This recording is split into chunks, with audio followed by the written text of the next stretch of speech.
ಇವ್ರು ತಿಂತಾರೋ ಸ್ಟೈಲ್ ನೋಡಿ. ಒಂದು ನಿಮಿಷ ಇರು. ಎಲ್ಲರೂ ಇದನ್ನು ಅರ್ಧ ಕಟ್ ಮಾಡಿ ತಿಂತಾರೆ, ಆದರೆ ನಮ್ಮ ಮಗು ಇದ್ರೊಳಗಡೆನೇ ಸ್ಪೂನ್ ಹಾಕ್ಬಿಟ್ಟು ಕೆರ್ಕೊಂಡು ತಿಂತಾ ಇದೆ. ತಿನ್ನಿ ತಿನ್ನಿ, ಚೆನ್ನಾಗಿದೆಯಾ? ಸ್ವೀಟಾಗಿದೆಯಾ?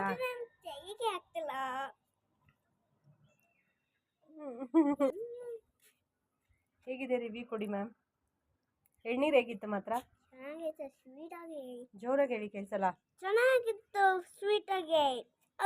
ಇನ್ನೊಂದು ಕುಡಿತೀರಾ ಆ ಥರ ಟೇಸ್ಟ್ ಇದ್ರೆ? ಈಗೇನು ಮಾಡ್ತಿರೋದು? ಈಗ ಗಂಜಿ ತಿಂತಿದ್ದೀನಿ.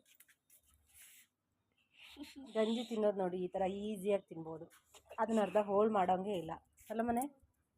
ಸ್ಪೂನಲ್ಲಿ ಈ ಥರ ಎತ್ಕೊಳ್ಳೋದು. ನಂಗೆ ಆ ಥರ ಬೇಡ. ಅದೆತ್ತು ಕೈಯಲ್ಲಿ ಬಿಸಾಕೋ.